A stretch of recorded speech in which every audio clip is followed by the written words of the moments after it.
Hello, everyone, and welcome back to Shelf Life.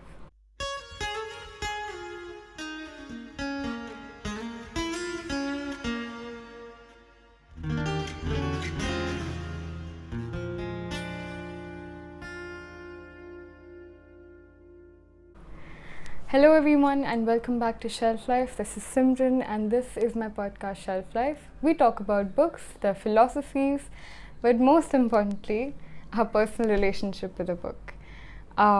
It is Thursday today, and it was Holi on Monday, and it's Easter on the coming Sunday. So a lot of festivals, and I hope you guys had a fun Holi. I hope you guys, were safe and played it with.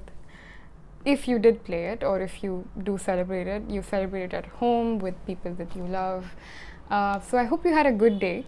And to those of you who are celebrating Easter, happy Easter in advance. And yeah, I know it's been a minute since we actually had a sit-down shelf life, true bona fide shelf life episode. For the past 2 weeks, we've had amazing guests over on the channel. We had a very, very acclaimed, awesome writer who talked about her book and who talked about thrillers. We also had a book blogger who talked about, again, really cool things related to books. We talked about romance. So if you, for some reason, didn't check those out, you can always go ahead and do that. And yeah, I'm so excited to be finally doing this again. I'm not sure if you can hear it, but there's actually a lot of birds chirping right outside the window. There's like sparrows chirping. I'm not sure if it's like audible on the camera, but there's a lot of birds outside, and it just they're so loud. But they're very beautiful. And yeah, I'm just taking a moment to take that chirping in, take that music in. And I don't know if a lot of you do this quite often. If you just pause for a bit and hear the birds chirping, hear the sparrows making that cute little sparrow sound. And lately I've really started to enjoy that sound again. And I never did, it's always so cute to hear sparrows, but you never really take the moment, you never really take the time to sit with that moment and let it linger, and let yourself hear that music. And that's what I've been actually doing for the past couple of weeks. I've just been taking in that sound and feeling even the sun, morning sun, on my face, on my body, and just having that moment, having those moments just for myself. And it's quite beautiful. I don't know if where you are the weather is good or if it's bad, if it's just as sunny as it is in Bombay right now. It's been like 40 degrees for the past 3 days. It's quite sunny, but you have these little windows where the weather can be so beautiful and so pleasant. And all these birds come out, and you can just hear them all the time. So it's really wonderful. And I think, it sort of connects with why I was MIA for a while too. My beautiful, wonderful grandmother passed away a month ago. And I think she would usually have this thing that she would do. She would get very excited about birds. I mean, when I was young, she would get very excited about just birds or just anything in general. The smallest things would make her so happy. And I never really understood that when I was young, obviously. I didn't get why you had to be so excited about the little things and the small little events that happened during the day. And I just thought that was something about being old. I just associated it with her being a very old woman who's lived very long and possibly seen all the exciting things there are to see, and so you have to resort to being excited about little things. But now I understand where she came from. I get that sentiment about being genuinely very, very excited about the little stuff and looking forward to the little stuff. Which is why I've been meditating again. I've been trying to pause again and really breathe in what is happening right now, and not what will happen, not what has happened, but just that moment and how it feels. And I have to, give a lot of credit to my grandmother for that, which is so insane because she actually told me a lot of the stories that I know, and she was a great storyteller. She also really, thought about, I know that she thought about the future a lot. She thought about what would happen or what she would do tomorrow or the week after. She used to do that a lot, but given all of that, she still was a very in the moment kind of person. And you don't meet a lot of them anymore. But that was wonderful, and that's what I've been up to basically. I took a week off just to remember her and sit with her memory and think about all the things that she might have said and she did and all of those things after she passed. And then because I took a week where I wasn't doing anything, everything just piled onto the week after that. So I couldn't put out an episode because I was just so busy with the real life, the real life that just came crashing down. But that's just how it goes, and then you get back to work and hopefully retain everything that you've learned in that rest period that you had, in that restoration period. So that's been me.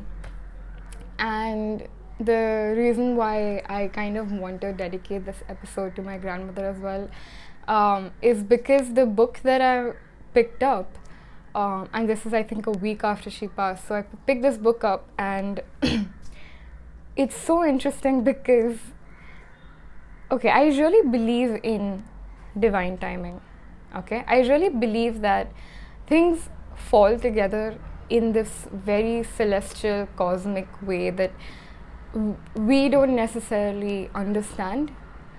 And but in retrospect, possibly you can see it, and you if you reflect on it enough, if you give yourself that much time, then you understand why these things happened, and it all sort of makes sense. But in the moment, you really don't get it. You don't think much of it, which is why reflection is also as important as living in the moment. But that's besides the point. The book that I read after she passed, and it's pure coincidence that this happened because I wasn't even reading this book. I was reading another book that I was planning to do for the episode, but I sort of just picked this one up, and something about it just stuck, and it pulled me towards itself. And I had that feeling that I used to have with books, that I have with really good books, which is that they just pull you. They pull you towards themselves, and they don't let you go. You have to sacrifice whatever else you might be reading, whatever else is taking up your time, and devote it to this book that you've just picked up and that has pulled you towards itself. And that's what happened with this one.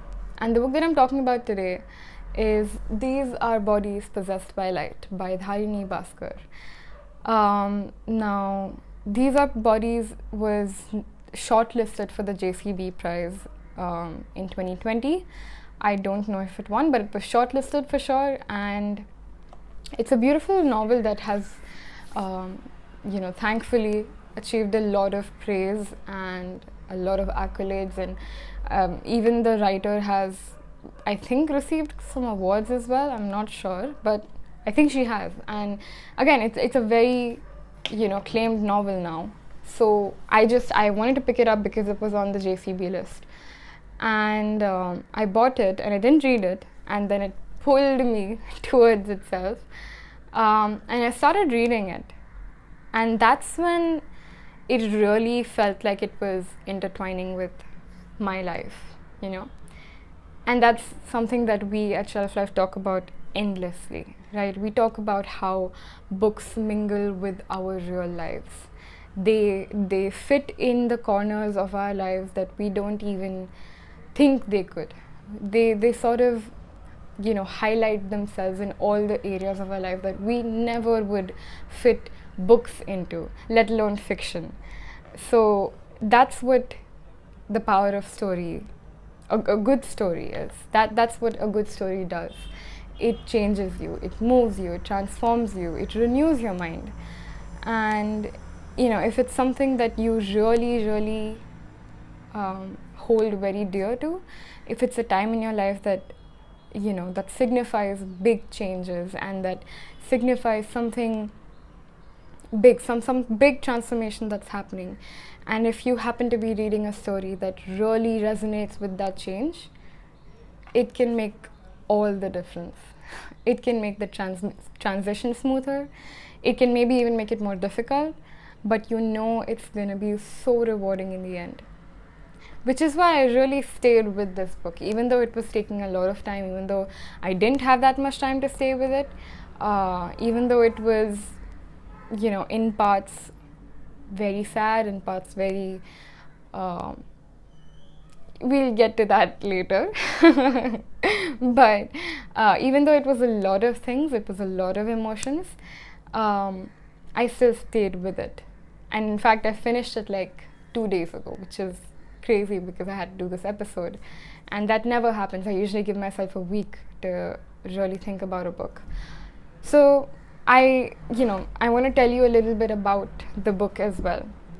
So These Are Bodies Possessed by Light is actually a book about 3 generations of one family, of a female-headed family, and they're all and the stories I fumbled. All the stories are about, you know, it starts with the grandmother of the family, who is Amama. Then it goes to the story of the mother, who is Mama, and then it goes to the 3 daughters, and one of them is the narrator of the story, Diya. So the 3 daughters are Ranja, Diya, and Tasha. Their mother is Mama and their grandmother is Amama, and they all lived together, they all grew up together, in the sense that you see Amama's journey from being a 16-year-old in 1943, getting hurriedly married off to a much older man, and you know, that sort of childhood is just snuffed out of her, and she moves into a completely new home with a man who she does not know.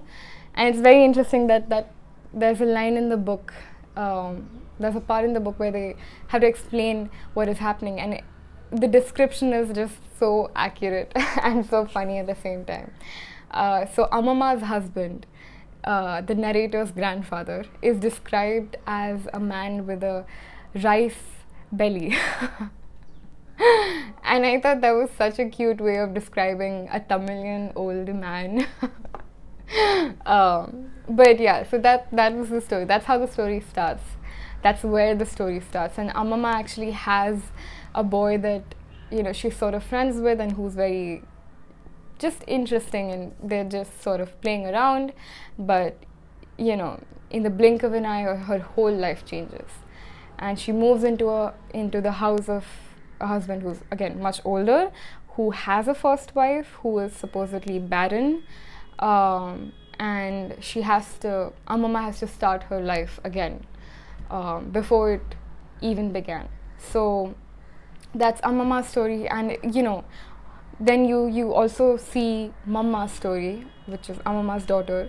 You know, Mama is also married off to Daddy under very strange circumstances, very suspicious circumstances, which will be explained later in the story. But you know, her life and the fact that Daddy eventually leaves the children and Mama, and he just chooses his art over his family. And it's not a spoiler because it happens very early on in the story, so it's not really a spoiler. But it's the story of how these three generations, so Amama, Mama, and her kids, they all sort of come together and they live in one house. They pool in their money and live in one house to take care of the kids and just have some semblance of a family life.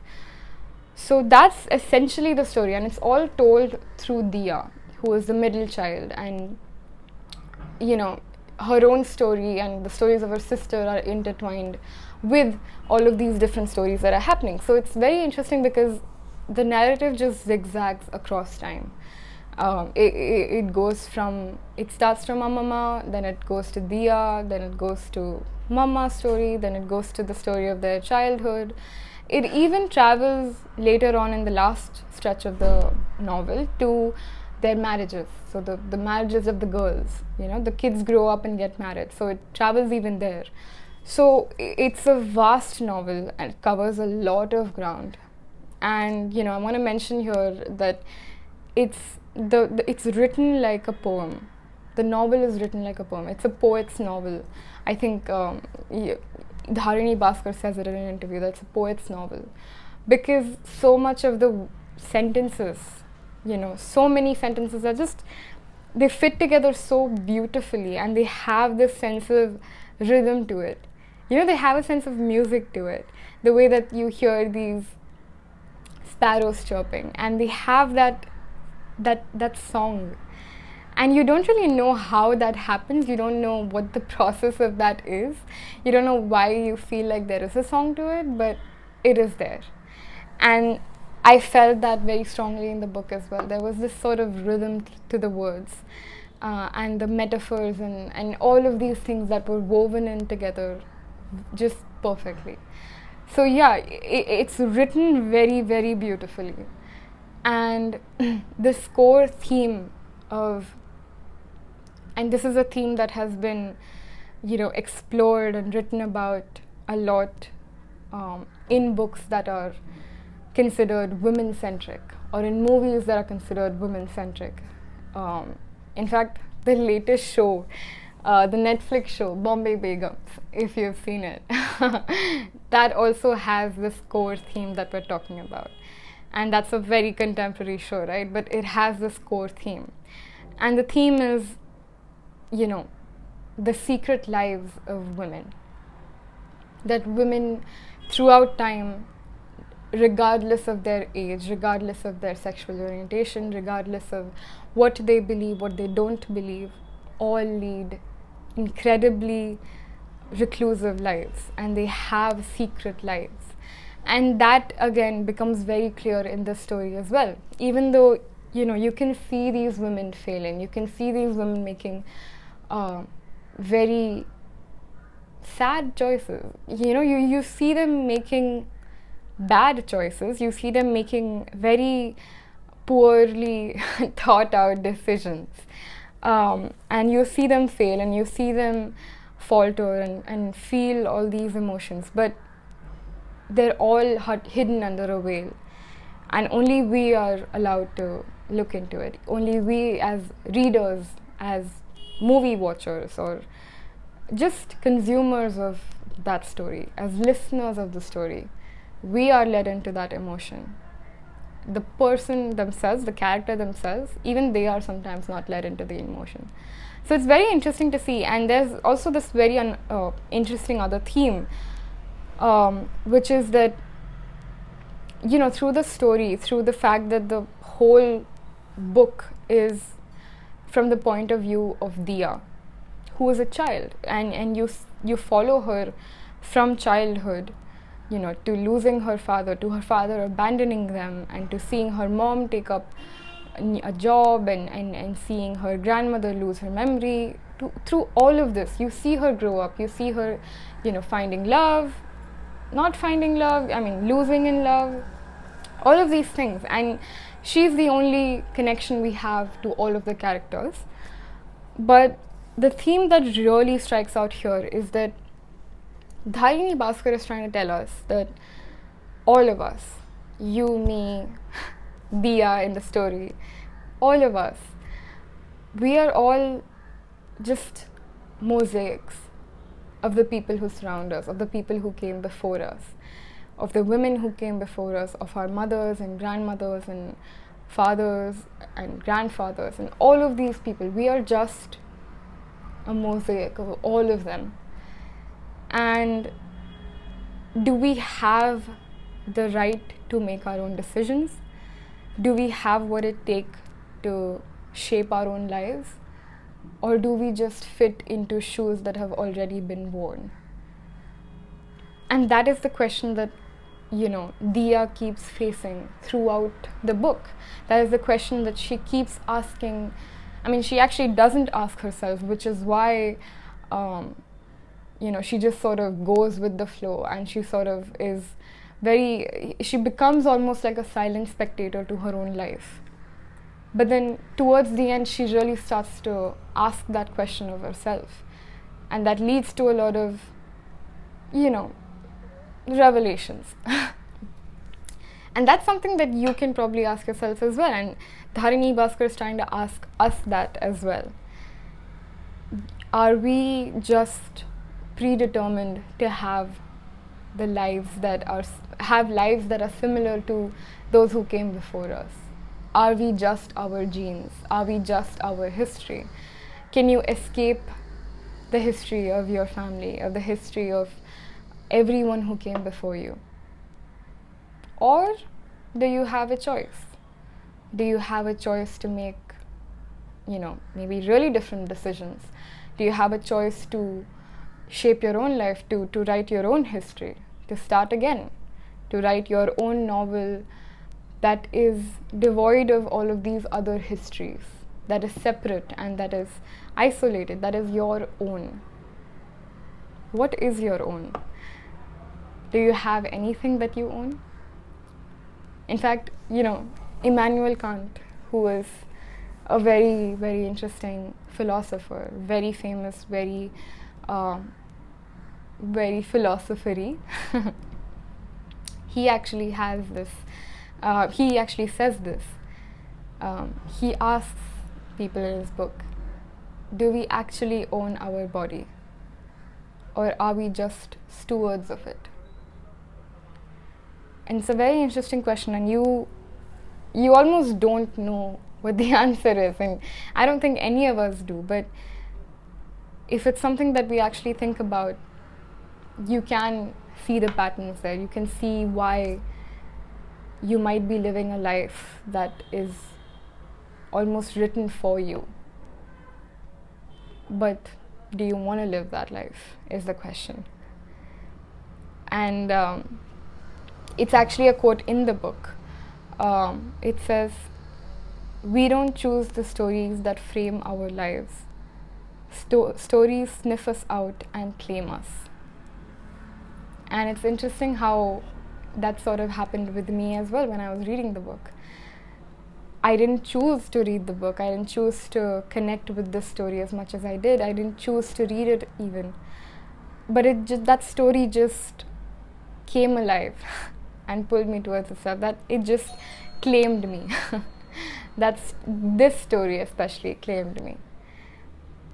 And the book is filled with so many instances, so many little things that happen that just make you fall in love with it, and that might actually really powerfully claim you.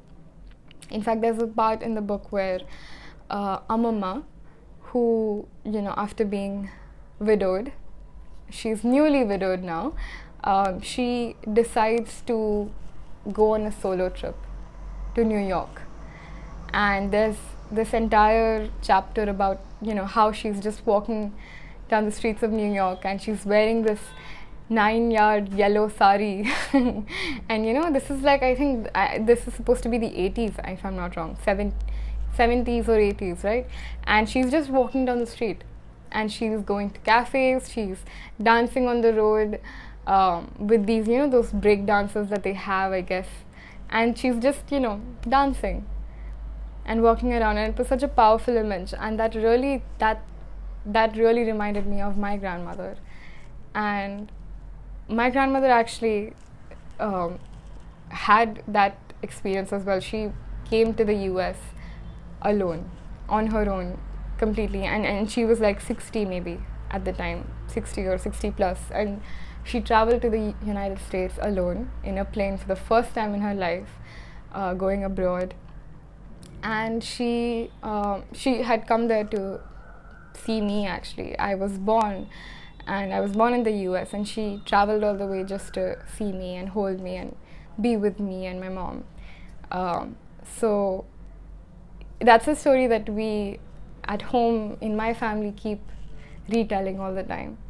And it's a story about how brave she was, how, she was not the conventional argumentative woman. I mean, she could beat anyone in an argument if she wanted to, but she wasn't a very loud woman. She never made a big deal about herself.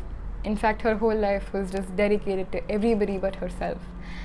But the fact that she did this act of bravery, this act of claiming your freedom, something that nobody before her, none that had come before her had done. And I don't think anybody after her could ever do something like that. But she did it, and it just that chapter really reminded me of her, and it sort of just connected me on a level deeper than I could have imagined. And as I was reading that chapter, I just kept thinking about my grandmother, and I felt her presence there. I felt her presence around me. I felt that, she sort of just timed things so perfectly so that her memory is never dimmed. Her memory is never erased, which it never will be. But she keeps reminding us of that, which is very much like her. So, there are so many heartwarming elements in the story. Even the story of the mama, even the story of Mama, who is the mother of the children and the mother of the narrator. Very interesting story. She is not like her mother. She's not like a mama in the sense that she's not very, she doesn't have these moments of acts of bravery where that involve her being completely independent, in the sense that her being isolated from family and doing something completely for herself. It doesn't involve that. It involves little acts that she does that go quite unnoticed, honestly, by those around her. But hers is a story of delusion. Hers is a story of wanting to be something else. It's a story of wanting, honestly. She wants so much more than what she has, and she keeps wanting, and that want leads her to the world of delusion, where she very happily deludes herself into believing a lie. And very, very interesting characters in that sense. But the only place where I felt like the book sort of disappointed me or didn't live up to the mark was towards the end, where the narrative shifted towards the children. Especially it shifted towards the narrator herself, towards Dia and her story.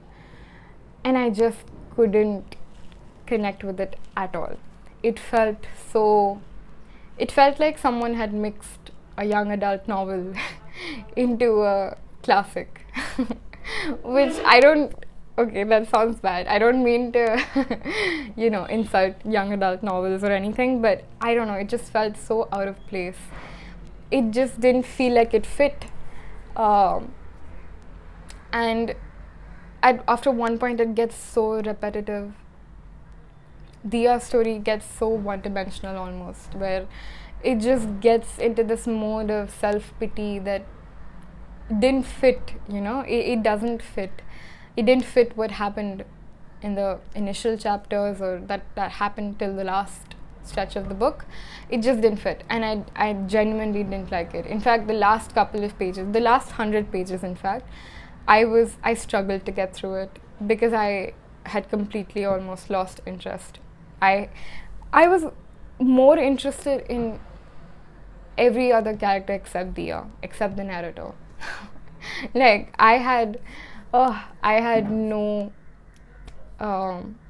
patience for Dia. I just didn't. It was I don't want to say it was a poorly written character, because it was not. It was, it was written in the way that the writer intended, I'm guessing, but I just didn't like it. I didn't like her at all.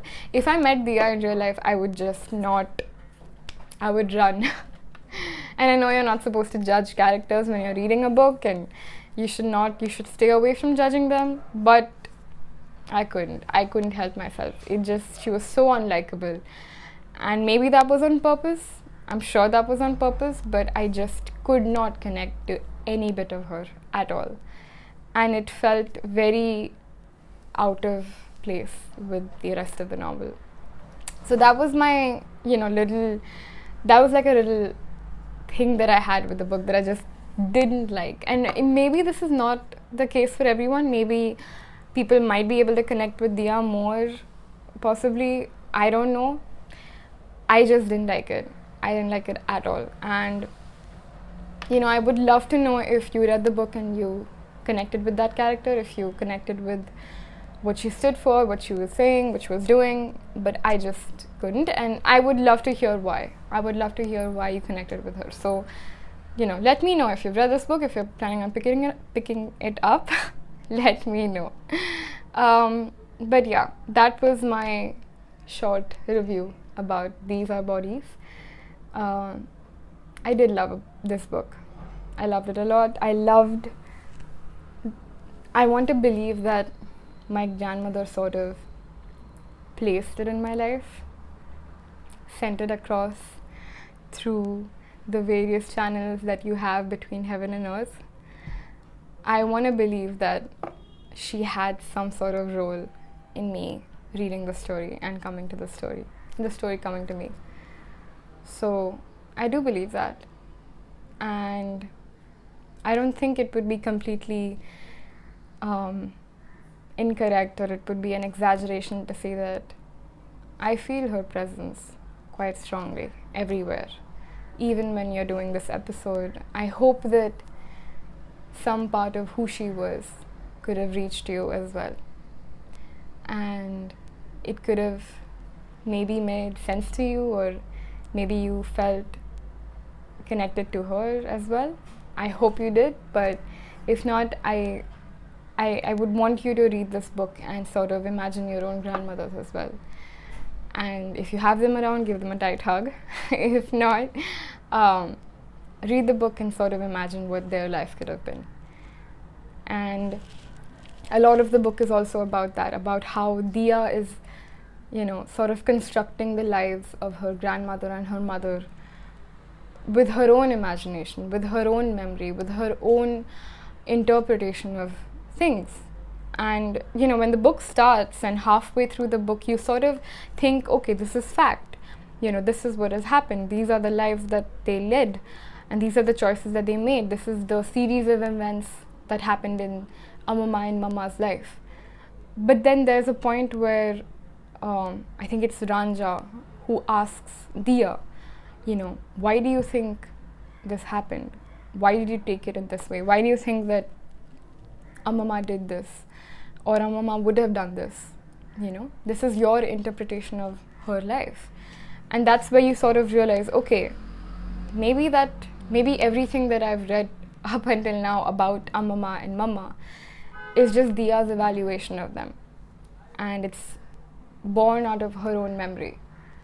Everything that we know about somebody who is not around anymore, possibly, is born out of our own memory of them.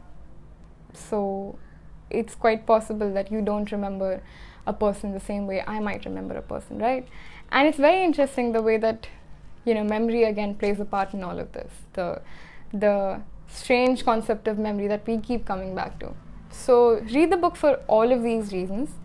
Beautiful book, regardless of the little, questions that I had towards the end of it. But just read it and tell me how you felt. Tell me if you connected with it. And yeah.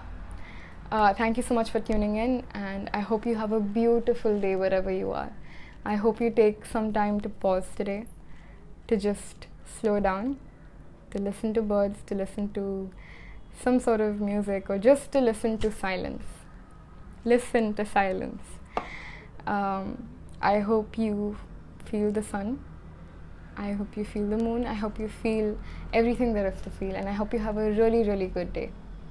And read this book and tell me what you felt. I will see you next time. Thank you.